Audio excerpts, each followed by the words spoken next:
Alright, so here's the build I've been doing the last couple days, and people have asked me to make a video. The build's not complete, so this isn't going to be like a full guide. It's more like a build diary sort of thing. And so mainly I've been using Thunderbolt Overload for clearing and stuff. Here's the DPS meter on that. So the build is still pretty early on, I'd say, in terms of making it. I don't really know where to go too much with this, so that's more why it's a build diary. I think I'd like go to some kind of deck stacking to make it a more endgame featured build.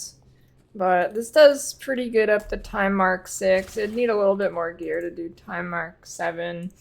It's getting there, but it's hard to think of ways to scale this skill in particular. So for single target, this is pretty hard to map with, so I don't map with this skill, but Sparkle is like OP. This is like without even a tree, specifically for Sparkle. So it's like Ball Lightning and PoE, except like way crazier, so you want slower projectiles on it. That's what it looks like, and let me just show you the damage here. This is like without speccing into anything special for it, so...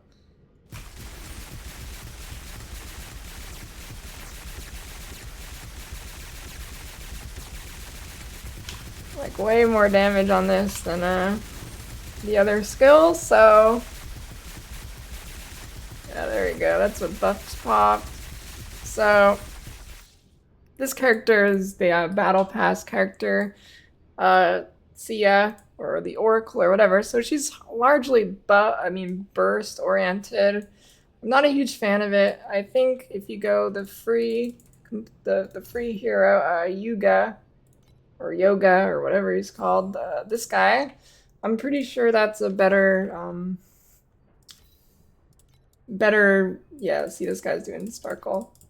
Probably the better option here. But it's like really hard to clear maps with Sparkle. I can show you like, I guess a kind of what it looks like when you clear with Sparkle versus the other spell. I'll just do a quick time mark 6 map here. It's pretty, it's okay, I guess. Like, you just leave a lot of stragglers. I won't click that statue because it helps clear a lot. It needs to clear on through, and like, since it relies on getting a ton of hits, it's not really good on clearing, because if you're not like spamming it, it's not getting a ton of hits. It's just like hitting once, then moving past the enemy, but it's far from the worst clearing, I guess. Like, it's still not bad. But it's also really bad against these like proximity shield things right here. It's really bad when enemies have those. Now I'll show you the rest of the map with the other skill on. Thunderbolt Overload. Note that Sparkle is only level 16 as well, so the damage still has quite a ways to go on that. That was just like a quick swap to test it out. So here's Thunderbolt Overload. And this is primarily my tree is spec'd for right now. Not even Sparkle, so that just kind of shows how crazy Sparkle is for single target. Yeah, you can see this skill clears way better. Here's a single target on a time mark 6 map with this. As you can see, it's really a burst character. When your passive goes off, your damage like triples.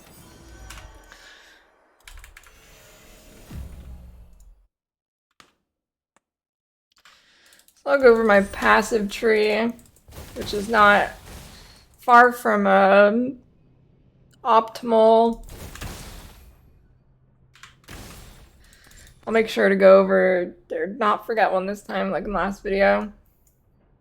So first, Goddess of Hunting is your first tree. Your big trait here, you go Perception for more cast speed. You're just taking a lot of cast speed on this build. Second would be Flash of Brilliance. The Agility Blessing. So the way this character works is you kind of, for your passive, this thing that comes down, it's like kind of like Discharge in PoE. It consumes your blessings, which are basically charges in PoE, and it makes it have like greater effect. So +1 charges on, where is it? There you go. +1 charges here is pretty good, and then you get more chance to get max charges. So here, I'll just scroll through the tree here. Basically, just have the minimum amount of points to get to this. Marksman tree, +1 agility, blessing stacks. You can also go this if you're not going Sparkle, but since the projectile speed is bad for Sparkle, I just spec'd into this one.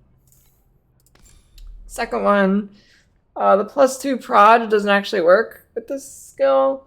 It works with Sparkle, but they don't shotgun, and it's not really worth it in my opinion. So projectiles, like point blank projectiles, basically more damage to close enemies. Here's the full tree. And last tree I have is Magister.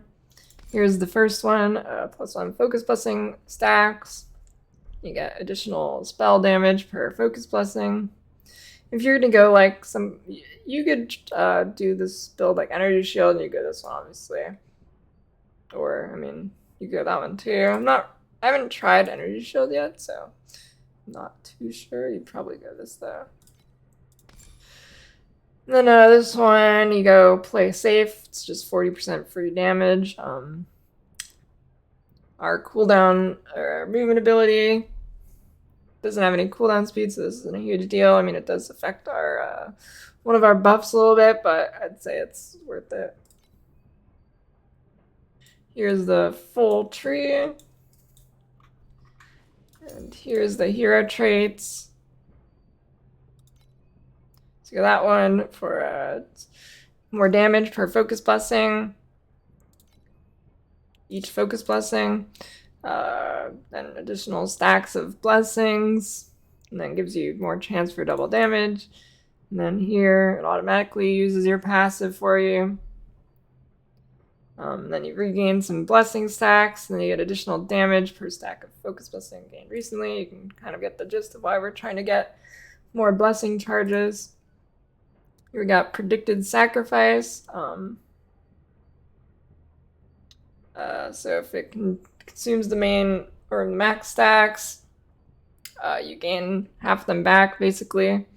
Just keeping up the uptime on those, and then you get additional damages. Additional damage if it consumes the max stacks. I tried this one at the cooldown recovery speed. Like, it seemed like this one would be good, but it ends up being less damage than predicted sacrifice. So I don't go this one. And this one, this statement here is kind of weird. You only get the damage like for the next main skill per enemy hit, and so it's not very good for bossing. Then here the final one, you definitely go Farewell Prophecy. It makes it so your passive comes down immediately. There's no like charge time. Usually there's a charge time. That's not the main point though. It gives you 8% chance to deal quadruple damage per stack of focus blessing owned, so you can see why stacking more of those would be good. And yeah, so I guess I'll go over the gear since that's related to stacking. So you can try and get focus blessing on gear wherever you can. There isn't too many pieces of gear for it. So my helmet, I just have a rare helmet. Get my res up, some damage, some life. This I'm using for just AoE and skill area.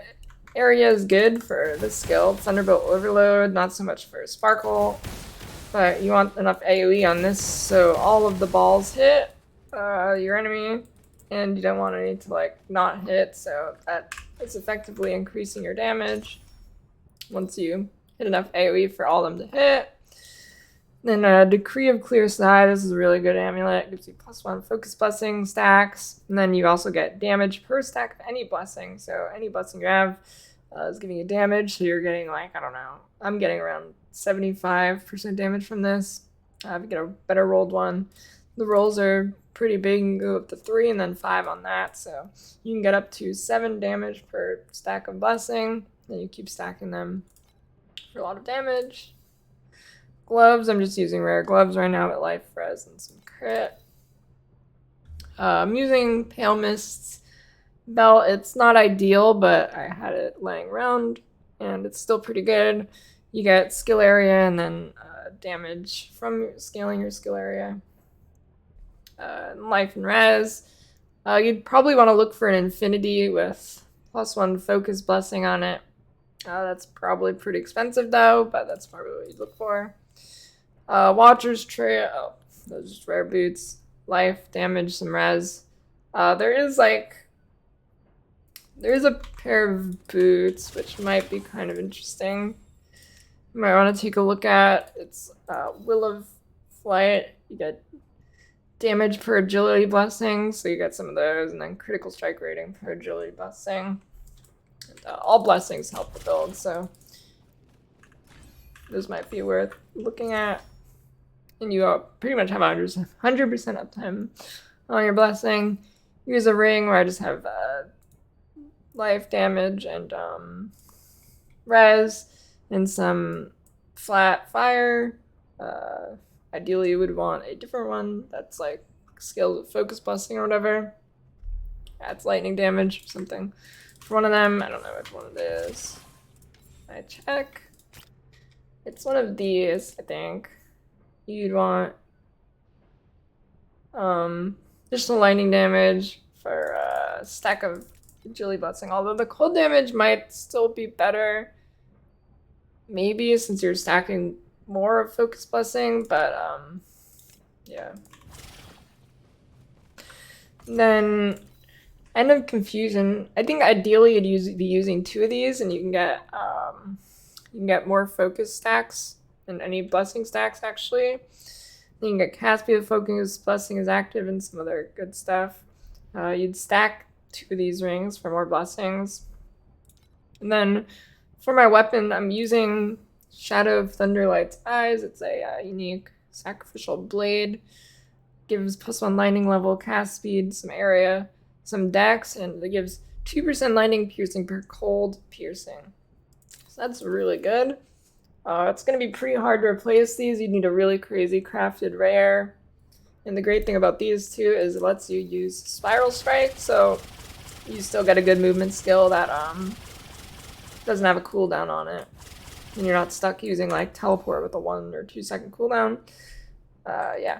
So it's to the skills. So since the swords give lightning pierce, 2 lightning pierce per cold, you do want to use cold piercing. This is basically doubling the effect here, which is really good, obviously, since it's lightning skill. It's good on this and Sparkle. So here's the skills for Thunderbolt Overload. I'm going Cold Pierce and then you Overload, and this gives additional damage per stack of Focus Blessing, and since you're stacking these, that'll be your pretty much highest damage support. The next important one I'd say for this one is Projectile Split. So the projectiles will split off into more projectiles, then you have a lot of AoE, so they'll still hit, and that's a pretty good damage boost. Elemental Fusion, it's just a big flat damage boost.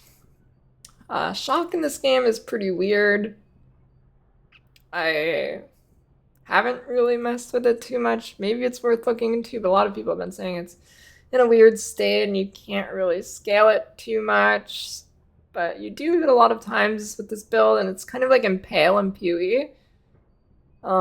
It's not consumed, but might be worth looking into. Maybe I'll look into it, I don't know.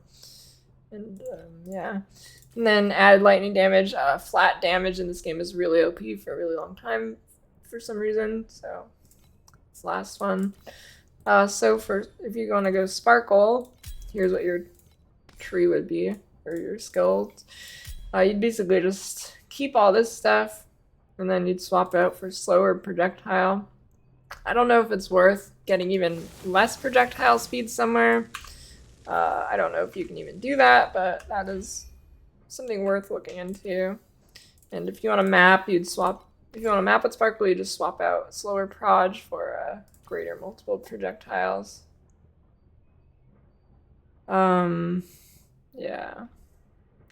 Okay. So I have Compound Source as my should probably have. You shouldn't have that. You should probably be using Compound Potion instead, or Life Source. Compound Potion will be on a cooldown and give you life every time it's up. Life Source will give you a larger amount of life, but it's not on a cooldown. It's based on enemies killed, so you only have 3 charges in a boss fight. I think I prefer the Potion for just having it up every few seconds. Movement is Spiral Strike. I have it linked with Quick Mobility, Hardened, and Periodic Burst. So this is just more speed. This is like Fortify and PoE. It gives you 25% less damage taken. Periodic Burst is another, like, it gives you a buff that gives you attack and cast speed, so you go even faster. This is basically like Whirling Blades and PoE. Secret Origin Unleash gives you like a Giga cast speed buff, and I've linked with Mania, Death Will, and cooldown reduction. Elemental Destruction, I just have it linked with Abysmal Hatred. And, there might be some other links that are worth using, but I don't think so, not really. You can use Terrain of Malice if you wanted to, like, it like makes it an aura around you for a few seconds, so you can kind of run around. You don't have to keep recasting it, but it does give it a cooldown, and then there will be a little bit of off time for it. So I wouldn't recommend that for bossing, but maybe for mapping if you want to. Then my auras, I have Thunder and Imbue, and then I have that linked with Mark. And then I have Rejuvenation, Elemental Amplification, and Magical Source. You do need quite a bit of mana regen in this build. So I have some mana on hit on the tree, so that kind of sustains me. Early on, you might want to use the unique ring called Lie. To sustain your mana. It's really good for mana. Carried me for a while. And yeah, I think that's about it. I won't really go over the pet stuff because you probably have different pets. And I wouldn't say it's super important, but maybe get more double, if you have pet with double damage, / you try and get more mana regen. Yeah, but I don't know if I want to remake this character, if I want to keep doing this character, because I'm not a huge fan of the like burst style gameplay. I'm not really a burst player in any game. I like sustain damage, but yeah, so I took out the build on Yuga instead. I think it's probably better than this character. But I'm gonna look into making this character in like a deck stacker maybe, I guess. Seems pretty OP later in the game. Yeah, that is about it for this build.